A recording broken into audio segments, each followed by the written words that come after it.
नमस्कार श्रोताओं, आज आप लोगों को सुनाने जा रही हूँ कहानी छलकती हुई जज्बातें भाग 5। मोहन सोचते हुए पथ चलने लगा। सभी लोग खामोश प्यार के लफ्जों को नहीं समझ पाते, जैसा कि बहुत से बेजुबान लोग एक दूसरे को प्यार की इजहार करते हैं, वैसे ही बेजुबान पक्षियां भी बेजुबान पक्षियों से अपने प्यार का इजहार करते हैं, जो दूसरे भी समझ जाते हैं। मुझे भी बेजुबान की तरह सुलोचना के सुखद एहसासों को समझना होगा। उसके निगाहें तथा कोमलता भरी आवाज और भावनाओं को मुझे समझना होगा। ऐसे में उसे मुझसे प्यार हो गया है, इस बात से इनकार नहीं किया जा सकता। मोहन सुलोचना के भावनाओं में बहकता चला गया। पथ चलते चलते तरह के भावनाओं में बहकते हुए कब कुशलपुर के घाट में पहुंच गया, उसे पता ही नहीं चला। जब घाट पर बैठे कुछ लोगों ने उसे आवाज लगाने लगे तो उसे एहसास हुआ कि वह कुशलपुर पहुंच गया। कुछ लोग जो वहां पर नाव की प्रतीक्षा में बैठे थे, वह लोग मोहन को दूसरी जगह पर चलने को कहने लगे, मगर वह मना करते हुए नाव को जल से ऊपर उठाकर बांध दिया और अपने घर की ओर चल पड़ा। मोहन घर में पहुंचते ही उसके माँ से मिलकर सारी बातें कहते हुए उनके हाथों में पैसा देकर सुलोचना की कही बातों को दोहराने लगा। ऐसे में माँ भवानी देवी कहने लगे, बहुत अच्छा लड़की है, अब तू जा बेटा, सुबह से कुछ खाया नहीं है, खाना खा ले, अपने भाभी से कह ताकि तुझे खाना परोस देगी।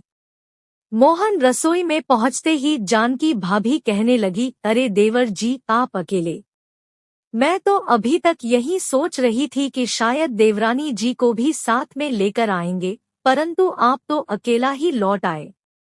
उदासीनता भरे लहजे में मोहन कहने लगा, क्या भाभी जी, आप भी ना? क्या मेले में देवरानी बिकती है क्या कि खरीद लाऊं? जानकी भाभी खाना परोसते हुए मीठी मीठी आवाज में कहने लगी, मैं तो यही जानती हूँ कि मेले में बीवी भी मिलती है। पता है, एक गाना है जो हमने बचपन से ही सुनते आ रहे हैं, जिसका मतलब है, भाइया तेरे पैर पड़ता हूँ कि मुझे भी मेले से एक बीवी लाकर दे। सभी लोग अपने बीवी को लेकर घर संसार करते हैं, उसे लेकर घूमने फिरने जाते हैं, बहुत आनंद करते हैं, और मैं अकेला परेशान रहता हूँ। भाइया तेरे पैर पड़ता हूँ कि मुझे भी शादी करवा दे। भाभी जी की बातें सुनकर मोहन हंसने लगा और कहने लगा, अरे वाह, यह बहुत मजेदार गाना है। ठीक है, आप लोग जब मेले में जाओगे तो मेरे लिए भी एक बिन्नी लेकर आ जाना। तभी भाभी जी कहने लगी, आपको भाइया भाभी जी की मदद की आवश्यकता ही क्या रह गई है, आप तो खुद ही साथ लिए फिर रहे थे। क्या उनमें से कोई मरी देवरानी बनने को तैयार नहीं हुई?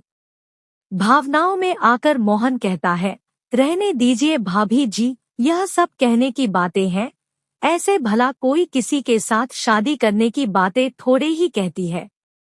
मैं तो उन्हें बस केवल मेला तक छोड़कर आ गया हूँ, अभी मैंने किसी से कोई बात थोड़ी की है।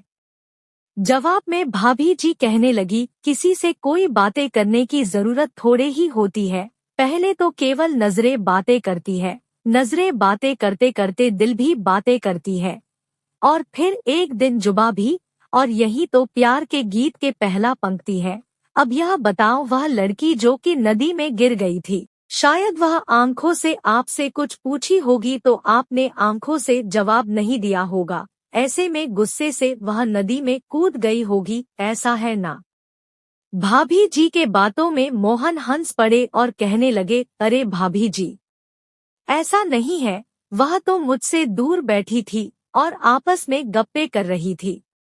तभी अचानक शायद घबराकर डर के मारे उलटकर गिर गई, और गिरी तो पानी में। मजाकिया लहजे भाभी जी कहने लगी, हाँ समझ गई, वह आपके तरफ देख रही थी और आपने मोटी मोटी आंखों से उसके तरफ देखा तो वह डर गई और नदी में छलांग लगा दी। मोहन मन ही मन सोचने लगा, जो भी हुआ अच्छा हुआ, तभी तो दूसरी बार वह डर के मारे मेरे सामने आकर बैठ गई और पूरे रास्ते मेरे साथ बातें करते करते गई। सुलोचना सचमुच बड़ी खूबसूरत है, शायद भगवान ने अपनी पूरी कला उसकी रचना करने में समर्पित कर दी होगी। तभी तो कोई कहता है, यह आंखें देखकर हम सारी दुनिया भूल जाते हैं। आंखों में ही तो सब कुछ है, चेहरे की सौंदर्य आंखों में ही तो समाहित हो जाती है।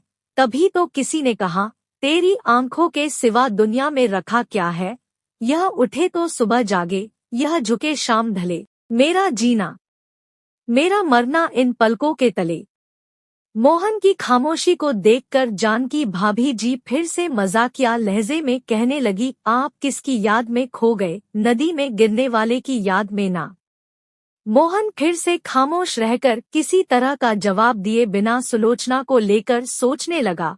उसे उसके सामने पर बैठे बैठे बातें करने की याद आने लगी। तभी भाभी जी फिर से टोकते हुए कहने लगी, क्यों देवर जी, फिर से उसी के ख्यालों में खो गए ना।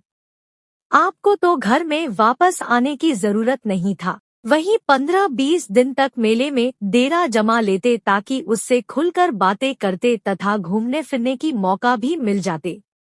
तभी एक गहरा सांस छोड़ते हुए मोहन कहने लगा, ऐसा मिलने से क्या फायदा भाभी। यह लोग तो परदेसी है, उन लोगों से घुल मिलकर बातें करने से या घूमने फिरने से भला क्या लाभ है। यह लोग तो आज यहाँ कल वहाँ, जहाँ मेला लगा वहाँ चल पड़े, लोगों को तरह तरह से मनोरंजन करवाते हुए खूब वाहवाही और पैसा बटोरने के बाद वहाँ से चल पड़ते हैं किसी और जगह पर। ऐसे में उनसे दोस्ती करने से क्या फायदा। ऐसे में ना जाने उनसे कितनों के दोस्ती हो जाती होगी और फिर दिल तोड़ कर चले जाते होंगे।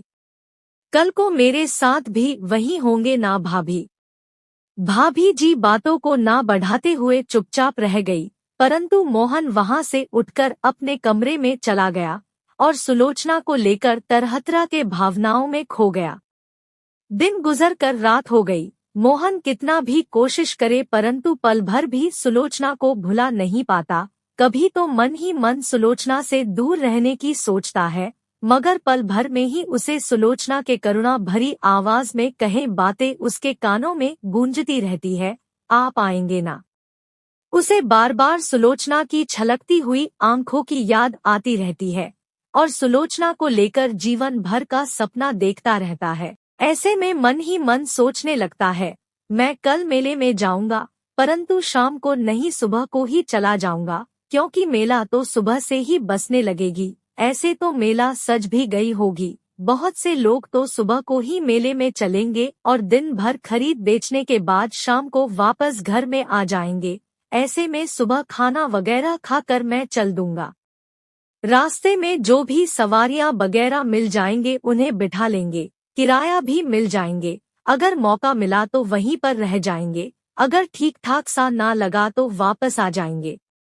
मोहन के विदा लेने के पश्चात बहुत देर तक सुलोचना वहीं खड़ी रह गई, करुणा भरी नजरों से मोहन की राह ताकने लगी और धीरे से उसकी आंखों से छलकती हुई आंसू मोतियों की तरह बहती हुई गालों के ऊपर से होठों तक आ गई। उसे पता ही नहीं चला। सुलोचना बड़ी देर तक वहीं पर यूं ही खड़ी रह गई, जब तक कि मोहन उसके आंखों से ओझल ना होता वह वहीं पर खड़ी रह गई। उसे मन ही मन ऐसा लगने लगा मानो उसके दिलों को किसी ने टुकड़े करते हुए चले जा रहा है।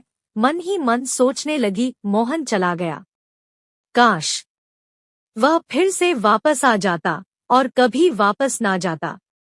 सुलोचना कब तक वहीं पर खड़ी रह गई उसे पता ही नहीं चला। बड़ी देर के बाद विदिशा उसे हिलाते हुए आवाज लगाने लगी तो सुलोचना अपने में वापस आते हुए चौंक गई और अपने आप में शर्मा गई। मजाकिया लहजे में विदिशा कहने लगी, क्या बात है दीदी, किसे देख रही है?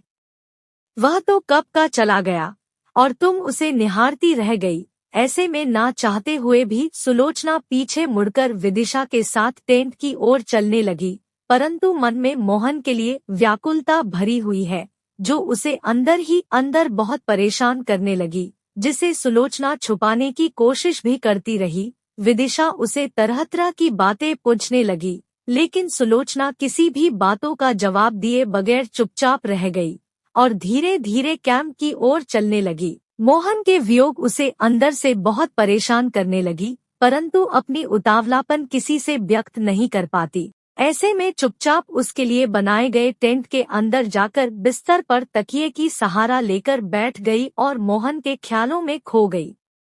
टेंट के बाहर चारों ओर बहुत से लोगों की आवाज सुलोचना की कानों में गूंजती जा रही है।